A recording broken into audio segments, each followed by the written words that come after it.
Kaixo, lagunok, arratsaldeon. Jurgi Bilbao nauzue, hemen behekaldean irakurri dezakezuen bezala. Eta ongi etorri Kazetaguneko beste saio berri batera.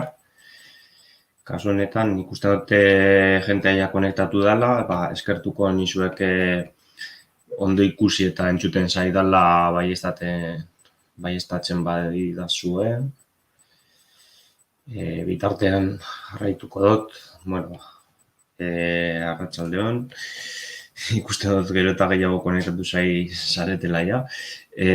Berriz Jurgi Bilbao naiz, eta gaur Kazetaguneko saio berri honetan berri faltsuen edo albiste faltsuen inguruan arituko gara. Espero dut zuen interesakoa izan dadin, gaur egun gero eta eraso larriago bat bihurtzen. Eskerrik asko itxaso, eskerrik asko, posten naz, saio honetan, espero dut arazorik ezagotea, teknikoki dinot. Gaur egun berri faltsuen arazoa gero eta larriagoa da, ezta, zeren eta edozein edabide erabiltzen dugu komunikatu edo albistez informatzeko eta gero eta gehiago daude, beraz. Honen inguruan arituko gara gaur. Sarrera modura, esan duten moduan, gaur egun mugikorrak direla eta albisteak erraz ikuskatu ditzakeguz, ezta? Azken finean, poltsilloan edonok daraman gailua da gaur egun mugikorra, eta gero eta jende gehiagok mugikor horiek internetekin iraten dituzte, beraz, erraza eta erosoa da mugikorra atera eta interesatzen zaizkigun gauzetaz informatzea, ezta? Baina, beste mundu bat da edo beste gauza bat da ondo edo gaizki informatzen garen.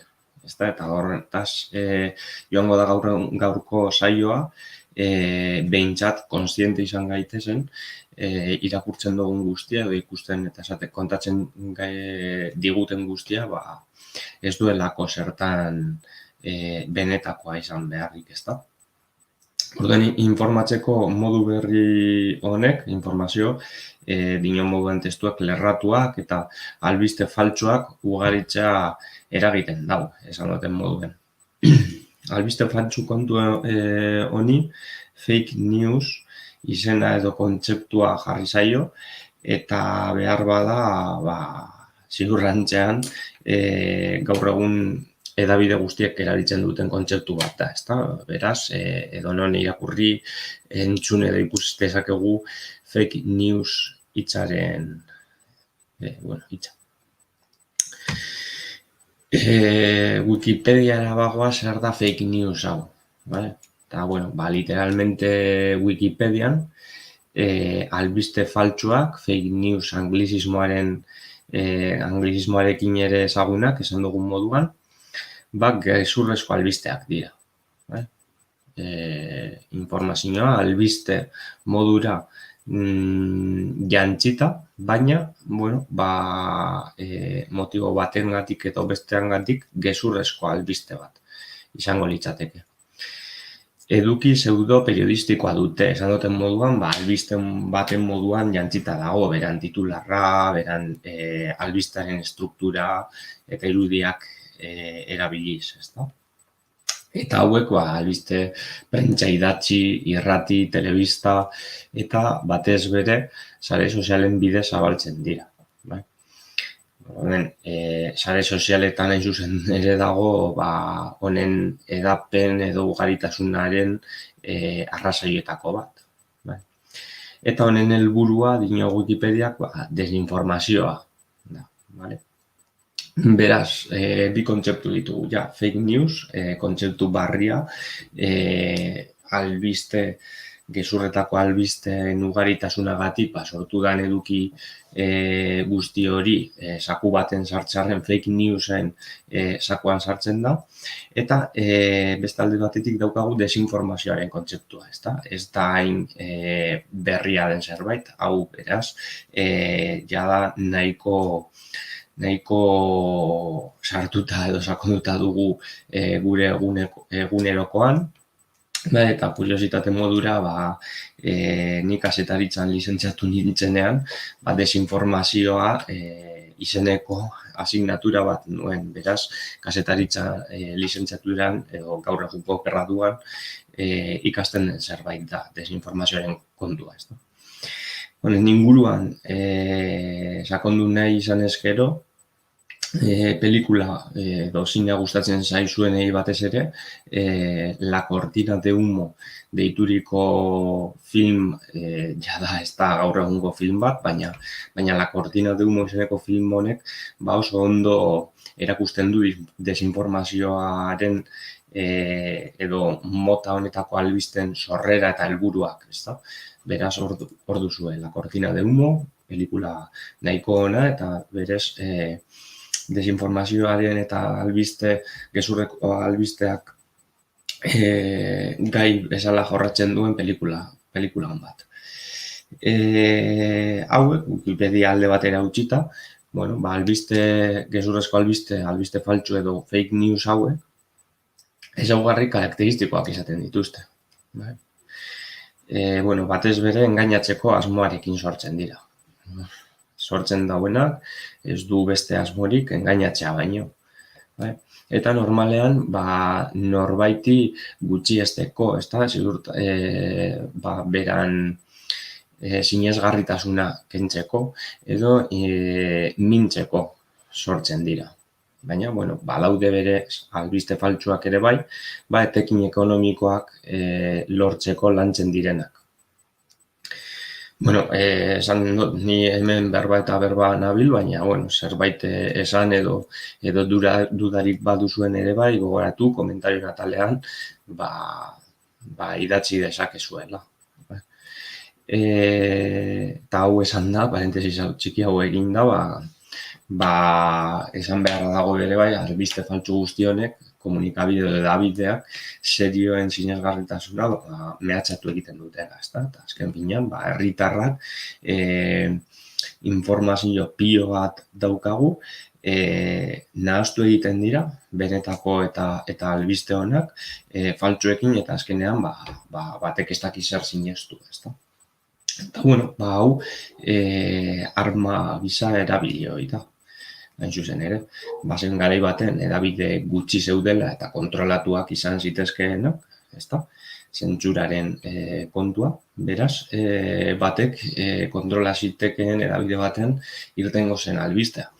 Baina gaur egun dinoten digitalizazioaren, sare sozialen, blogen eta hainbat komunikazio kanal berrien erraztasuna, doakotasuna eta bar direla eta edonok idatzi dezake gaur egun eta sortu albiste bat, ezta? Eta, kontrolatu ezin den edabidea, kontrolatu nahi dutenek sortu duten estrategia berri faltsuen kontu guzti hau izango litzateke, ezta?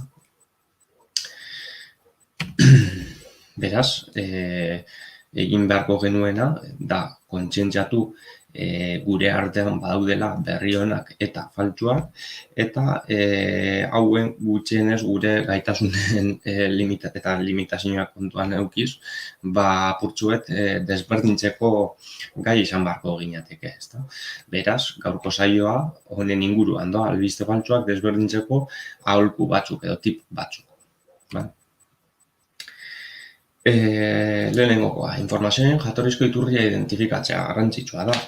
Hain zuzen ere, garrantzitsuena ez baita nork esan digun informazioa, nondik etorri zaigun informazioa, behar bada zure lagun batek, familiak kide batek, esan dizu, ez dakit zer gertatu da hemen, eta han, edo hau horrela da, irakurri dudalako, baina non irakurri duzu, ezta? Nondik dator albiste hori.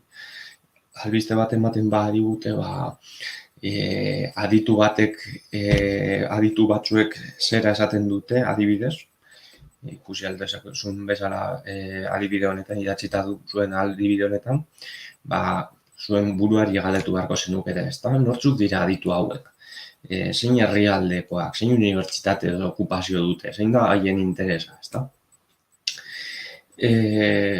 Horrez gain, eduki behar duzue kontutan, hedabide askok ere bai, pertsonei batek esandakoaren zatitxo bat hartzen dutela, deskontextualizatu egiten da normalean informazioa, eta beraz, norbaitek esandako zatitxo hori behar bada esan duen guztiaren kontrakoa da, ezta? Baina, zatitxo hori hartu da interes bat dagoelako atzean.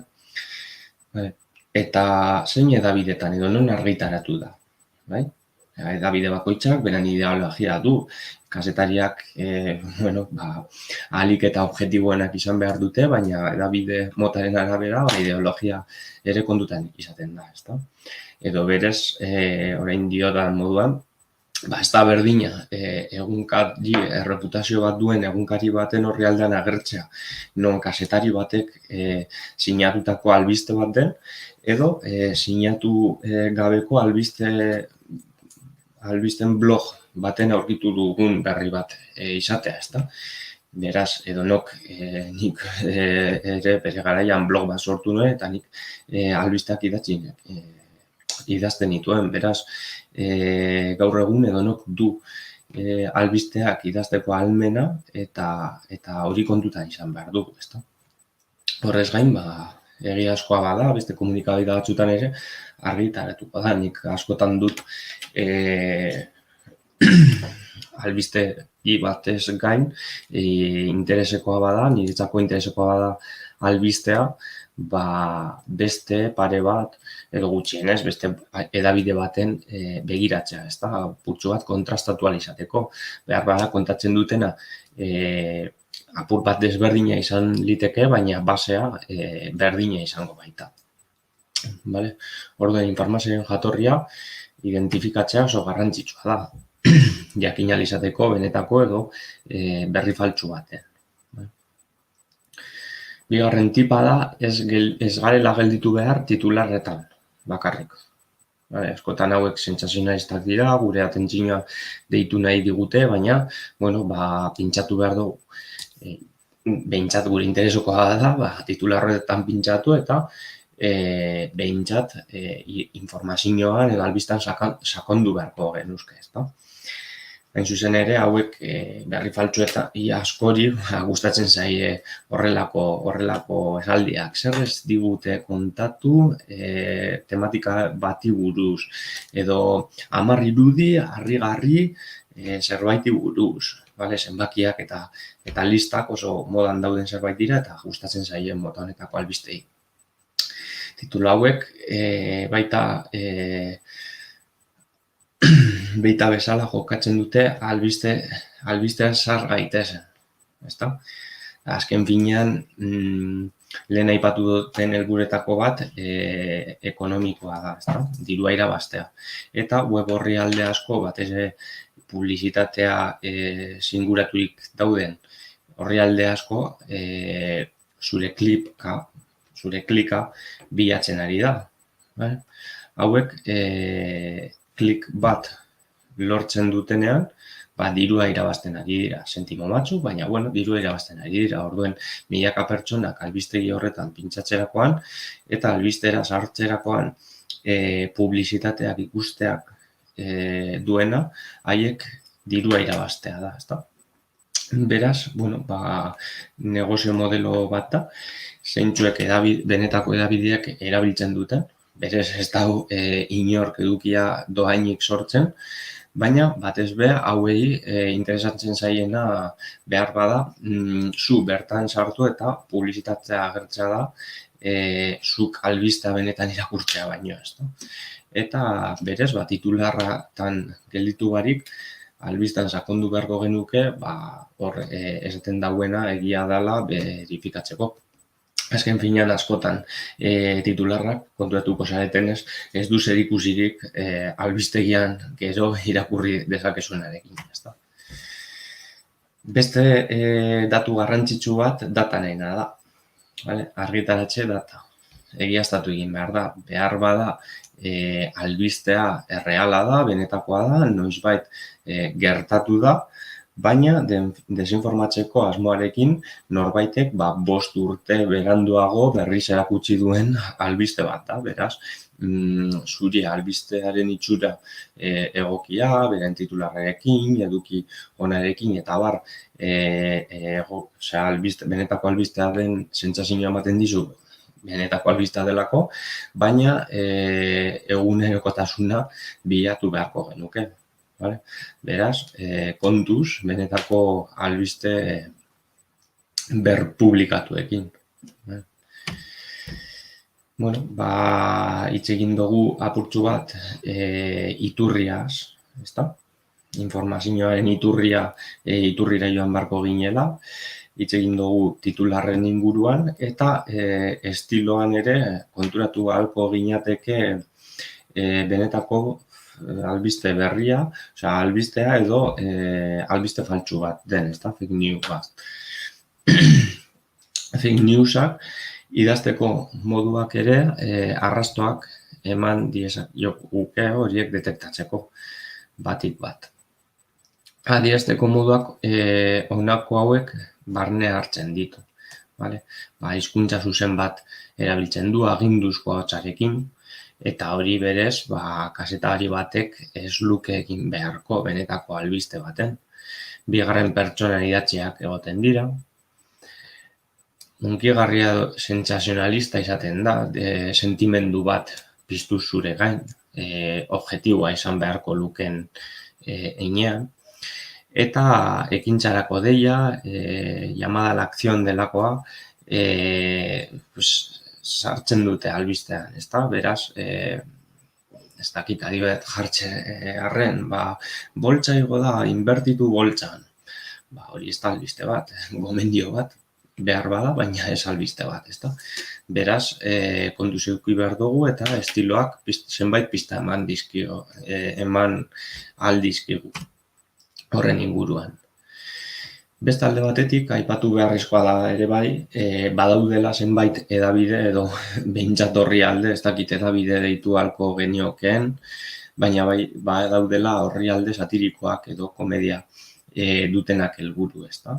Famatuena El Mundo Today izango litzateke, gehiago daude, The Onion, eta El Mundo Today aipatzen ditugu hemen, baina, bueno, mota honetarako orrialde asko daude, hizkuntza guztietan, eta honen helburua komedia izango litzateke. Bai? Beraz, albiste serioen webgunean antzeko egitura dute, ikusten duzuen moduen argazkian albiste bat dirudi, beran titularra, beltza, maiuskulekin, eta handi hitz gutxirekin, eta gero, albistegiaren estruktura erabiliz, eta bar, eta gaur egungo albistei barre egiten diete. Hori izango litzateke mota honetako orrialdeen ezaugarria. Bueno, ikusi dezakezuen bezala, un bebé con cara de adulto, putzu bete exagerazioa bultzatzen duten orrialdeak dira, ezta? Baina, bueno, kasu honetan oso exageratua da eta berehala kontuatu gaitezke txantxa bat dela, bai? Argazki muntaiarekin, inkluso. Baina beste batzutan, subliminalagoa edo suabeagoa izaten da eta askotan jan dezakegu horrelako albisteren bat ere bai. Komentarioetan, zuek esan dezakezue, Jurgi, detektatu nik noizbait, edo jaso dut nik, edo noizbait sinestu dut, konpartitu dut, eta gero kontuatu naz ez zela benetakoa, eta, zuen esperientziak ere komentarioetan kontatu ditzakezue. Kontuetu bazareten albistea faltsua dela zelan konturatu zareten, edo kasu adibideen bat idatzi, eta komentatuko dugu gelditzen den denbora egitzean. Arriskutsuena mezu kateak dira. modan dagoena, gainera WhatsAppa, nork gaur egun ez du WhatsAppa erabiltzen, bintzet hemen beste herrialde batzutan, beste mensajeria edo mesularitza zerbitzu batzuk erabiliko dira, eta haitatik ere ibiliko dira albistegi faltsu hauek pululatzen, gure kasuan WhatsAppa, eta WhatsAppa informazio mota hori zabaltzeko tresnarik erabiliena da gaur egun. Hala ere, Facebooken, Twitterren edo zein sare sozialetan ikus ditzakegu. Mezuak beti amaitzen dute, pasatu zure kontaktu guztiei batekin, ezta? Berez, arraroa da edabide batek zure kontaktuen artean haien albiste bat horrela helaraztea. Eta kasu honetan, zer egin beharko genukeen mota honetako mezuekin tip batzuk ere jartzen ditugu hemen, ezta? Adibidez, edukiari kasu ez egitea eta zuzenean ezabatzea. Normalean ez ditut gogoko mezukateak eta heldu bezain laster ezabatu egiten ditut. Beraz, ez bidaltza beste pertsona batzuei, ezabatzen badituzu ez dituzu berbidaliko, baina noiz ez du berbidali horrelako zerbait. Nik bere egin dut, dinotena da, detektatzen dugula albista faltsua dela, ez laguntzea sortzailearen helburuari, ezta? Gure kontaktuen artean zabalduz. Gainera, harremana duzuen familia edo lagunei mezu hauek zure eskutik heltzerakoan konfiantza handiagoa hartzen dute, azken finean, ezta? Eta batez be, ez burutza mezuan proposatuko ekintzarik. Lehen esan duten bezala, boltsak igo dau, erosiak ziba, erosi horrelako mezu baten irakurri duzuelako. Gehiago sakondu informazio horretan, gehiago sakondu behar den kontua baita, ezta? Orain arte, apurtxu bet hitz egin dugu, tipen inguruan, apurtxu bet detektatzeko edo ezberdintzeko fake newsak berri honetatik, baina enpresek bere bai, batez be Googleen erakutsiko gehiago dago, baina Google bezalako bilatzaileak non hainbeste albiste faltsu dituen bere zerbitzuetan, ikusten dugu nola enpresa hau arduratzen hasi den eta ikusten ari den zelan arazo handia bilakatzen ari den kontu hau, eta Googleek bere erreminta atera du, edo doainik erabili dezakeguna, ziurtatzeko albisteren bat konkretuki benetakoa den ala ez. Kasu honetan Google Fact Check deitzen da, Fact Check Googleen jarriz, gurantzean Googleek beren erraminta lehenengo aukeran erakutsiko dizu. Eta, hau susmagarriak iruditzen zaizkigun albisten egiazkotasuna egiaztatzen laguntzeko sorturiko Googleen erraminta izango zen, ezta? Pasten dana, probatu alduzue, Googleatu, Google Fact Check, sartu, eta kontetuko zarete nola inglesez dagoen. Baina, erabiltzeko oso intuitiboa da, erraza da, eta berez, edo zein hizkuntzatako bilaketak egin alditu. Inglesez egon arren, helduko da gure hizkuntzaren helduko den garaia, baina momentuz inglesez dago erraminta, baina oso erraza da erabiltzeko, eta erderazko albisteak ere verifikatzen ditu. Lehen sartu naz kuriositatez proba batzuk egitarren, eta bertan ikusten genituen hainbat eta hainbat albiste nola faltsuak diren. Beraz, erraminta hon bat, gomendagarria,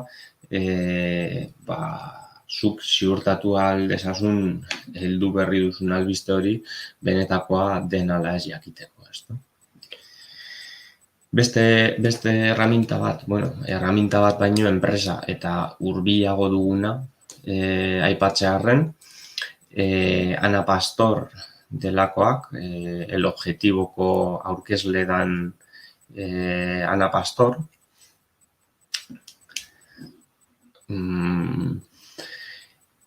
Orain dela pare bat urtetxo enpresa bat sortu zuen, Neutral deituriko enpresa, non mota honetako albistak berifikatzez arduratzen den.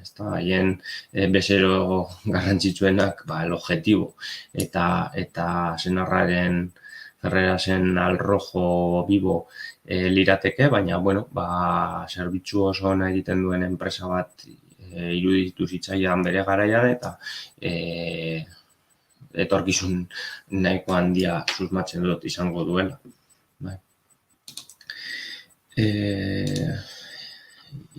Itxaso komentatzen dau, zehona Google Fact Checks.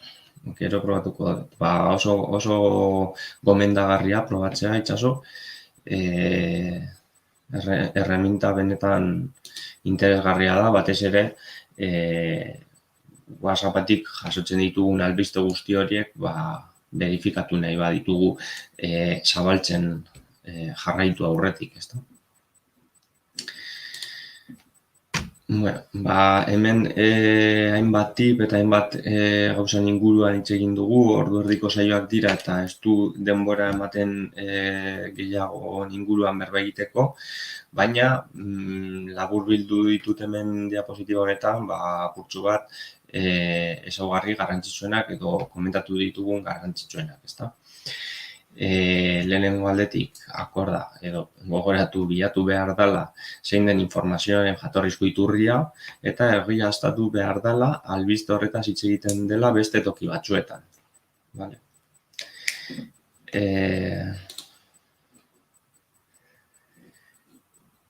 Beste alde batetik albisteak sakon irakurri behar dira, baliteke titularrak bat ez etortzea benetan gertatutakoarekin.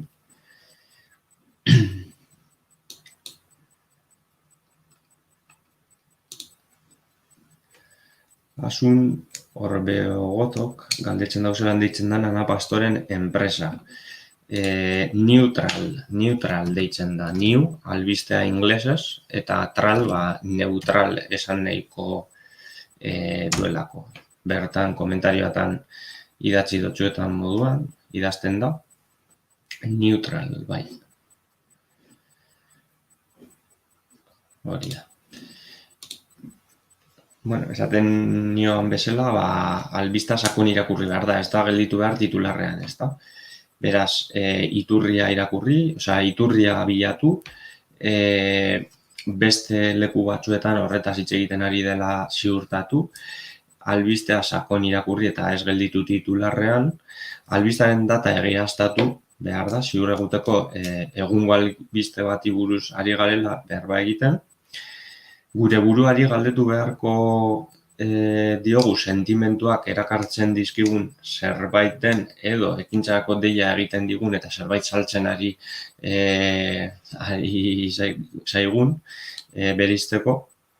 Albistan deskribatutako gertaera oso zelebrea bada gogoratu beste orrialde batzuk albisten edukia edo struktura kopiatzen dutela edukia berrituz, ezta? Eta gaur egungo situazioei barre eginez, El Mundo Today, bezalako orrialdeak, eta azkenin gertaerak edo albistak komunikabide jakin batzuetan agertu ohi dira eta ez WhatsAppeko kateen bidez. Gertatu daiteke, norbaitek mugikorrean irakurri dauen edabide baten irakurri dauen albiste serio bati pantailazo bat bota eta WhatsAppetik zabaltzea, hori bere bai egiten baita, ez da. Baina, ez da normalena WhatsAppetik jasotzea informazio serio. Eta saiatu behar dugu kate horiek ez edatzen, hori da garrantzitsuena, eraso hau edo bola handiago ez egiteko. Eta, gaurkoz pasada ordu erditxoa, espero dut interesgarri izana zuentzako gai hau. dudarik edo zerbait gehiago komentatu nahi baduzu orain da momentua, ni bitartean esango dizuet hau zuen interesekoa izan dela, izan baldin bada, 12an, ostegunean, erderaz, como desmentir noticias falsas, saioa egingo dugula, berriz ere, gaia beste hizkuntza batetan kontsumitu nahi baduzu, hor da zure momentua, ezta? Osteguna, 12, arratsaldeko 6etan, como desmentir noticias falsas. Urrengo astean, ja gaiz aldatuko dugu, sincronizatuz contactos con contactos de Google, goizeko 11etan, erderaz, eta 19 osteguna, euskeraz, gai berdina, zure kontaktuak sinkronizatu Google kontaktuekin. Eta hilea amaitzeko, 24ean euskerazko saio bat izango da, podcastak entzuteko app eta webgunea, eta hilea amaitzeko, 26ean apps webs para escuchar podcast, erderaz. Arratsaldeko 6etan, azken bitxarla hauek. Beraz, nik animatzen zaituztet txarla hauetan parte hartzera, zuen interesekoak direlakoan.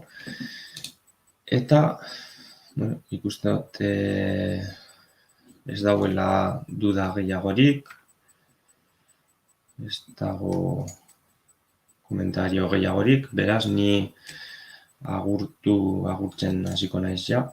Espero dut zuen interesakoa izatea, ni behintzat lasai eta beti laguntzeko prest hemen. Gogoratu azkenik, jaztuta neukan gure webgunean kasetagunea.eusen sartu zaitezketeela, gure zerbitzuak ikusi eta formakuntzak tara apuntatu ahal izateko. Eta teknologiarekin zerikusia duten edozein zalantza edo arazo erekin laguntzeko prest gaituzu ere bai zuen hurbileneko kasetaguneko zentroetan. Eskerrik asko eta hurren arte.